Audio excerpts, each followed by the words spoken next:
directly to the Verizon Wireless Hotline, where standing by is the driver of the Shell Pennzoil Chevrolet. Big winner yesterday by about that much in the Aaron's 499 at Talladega. Kevin Harvick, how are you, man? I'm doing great. How are you guys? I'm all right. I bet you slept like a baby last night. Yeah, I guess. Well, not really.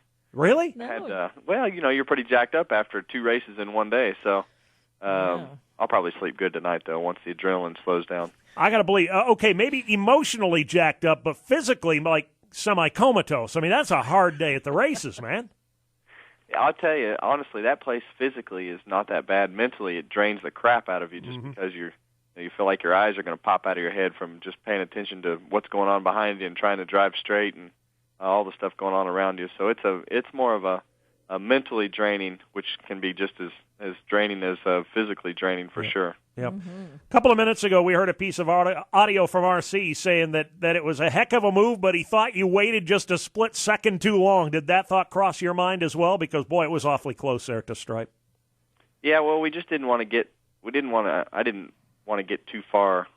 I didn't want to make the move too soon so that he would have a chance to side draft back by. So I knew it was a one-time shot there, and I watched Burton do it a lot in practice, and he practiced it a lot, and we actually tried it a couple times in practice and felt like the spotter and I felt like we had the timing that we needed to, but we just had to be patient and make sure. The key to the whole thing was just making sure that you were on the back bumper of the car in front of you, so that when you pulled out, you slowed him down as much as possible with the side draft there, and when I pulled out, he actually got a little bit loose, which helped things a little bit more.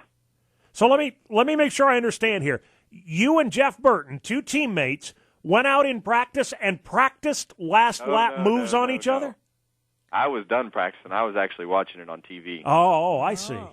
Yeah, he was practicing, but I felt like we knew the timing that we needed to have anyway. But it was just got to watch it a lot as we didn't practice that much in the second one.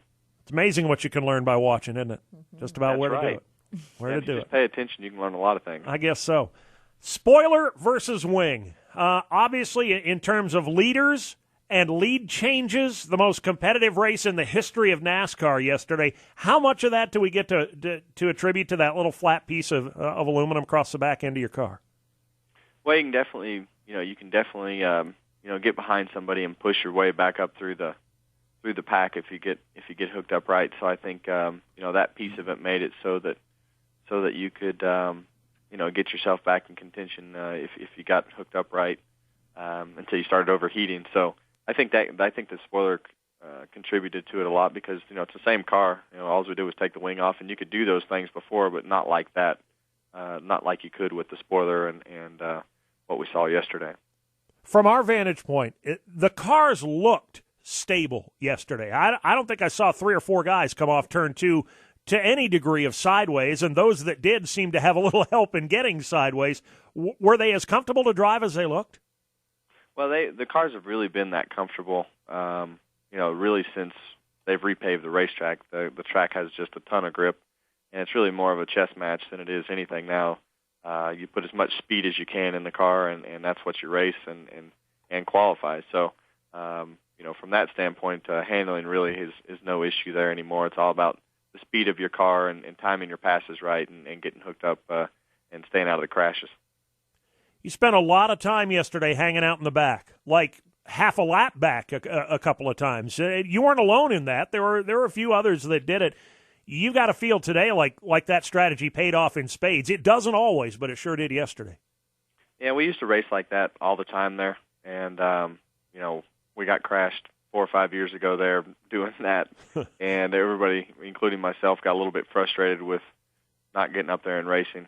And the last 4 or 5 times we've been to Talladega, we've wrecked racing, and we just felt like yesterday we needed to kind of guard the start that we've had of the season and not wreck in the first half of the race. And I think the last time we wrecked on lap 25 or something crazy right at the start of the race. So we just wanted to make sure that we protected what we needed to at the beginning of the race and then get in there and go like we did. I think we had 63 laps to go when we got back in the pack and started racing. So that was our plan from the beginning, and everybody was on board with it, and we all agreed that that's what we were going to do, and we stuck to our plan of coming in, putting 4 tires on, keeping the car full of gas in case it came down to fuel mileage or anything crazy. We would be prepared to just gas and go at the end and not have to put tires on, and just felt like we had a good plan, and yesterday it all played out exactly like we laid it on paper.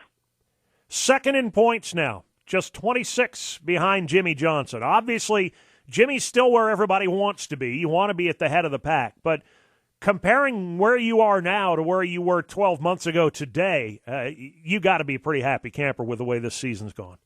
Yeah, really no comparison, to tell you the truth. I mean, it's it's been a great start to the season. When we've had cars that really weren't running that great, we've been able to manage to turn those days into good, decent days and get something out of them. And when they have been running good, I felt like I kind of let one slip away at California by getting into the wall. In Daytona, it was kind of the reverse of the way it worked out at Talladega with all the green-white checkers. I was in Jamie's shoes at the end, and looking forward at him winning the race. So, I think all in all, I think it's been a good start, and from where we were 12 months ago, it's really, really hard to compare anything that we've done just because it's been the exact opposite. So it's been great to get it all turned around, and looking forward to hopefully keeping it going that way. Obviously, a lot of questions in the last 2 or 3 weeks about your future at Richard Childress Racing. Obviously, in the final year of your contract, Richard seemed pretty clear on Sunday that he wants to get things buttoned up and would like to keep you in the camp. You had some fairly similar things to say. At this point, no matter where you end up, you've just got to be anxious to get something done, if for no better reason to keep people like me from asking you about it every 15 minutes, huh? Well, I'm going to stand my ground on this one. I mean, we just, everything has to be right, and everybody has to be comfortable, no matter, no matter what the situation is. So you just want to do the best that you can, and in the environment that we're in, you also have to go out and perform every week. So I've really tried to be as hands off as I can in the situation and give my input when I have time.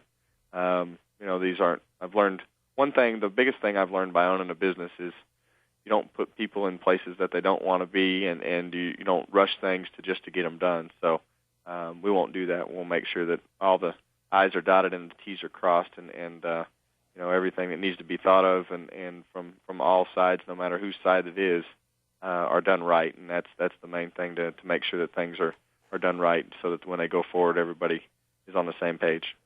Kevin Harvick is with us, second in Sprint Cup points, second in Nationwide points, fourth in Camping World Truck Series points. I know you've said that you're not running for the Nationwide or Truck Series championships, but with the start that you're off to, is there any second-guessing there at all? I mean, right now we're just racing. Obviously, I'm not going to Kansas this weekend. Schrader's going to drive the 2-truck at Kansas, so right. That one will take care of itself pretty rapidly as those guys start racing on their own several weeks in a row, and I won't be back in the truck until into July, 1st of August. So, it's fun to be up there, but I mean, it's also, my primary job is on Sunday, and the Nationwide stuff is just, we're just going to race, and wherever all that falls, it falls. But I've said I was going to race through Charlotte, and that's always been the plan from the beginning. So we'll just continue to do that, and hope we'll see where it all goes. All right, fair enough. Congratulations on a great day yesterday. Both halves of the longest day in NASCAR history. We appreciate you taking a little bit of time today to spend with us. Thanks, man. All right, guys. Thanks for having me. Be good. Kevin Harvick, Shell Pennzoil Chevrolet for Richard Childress Racing. Winner in the Aaron's 499 with a last lap move. Third in the Aaron's 312 as well.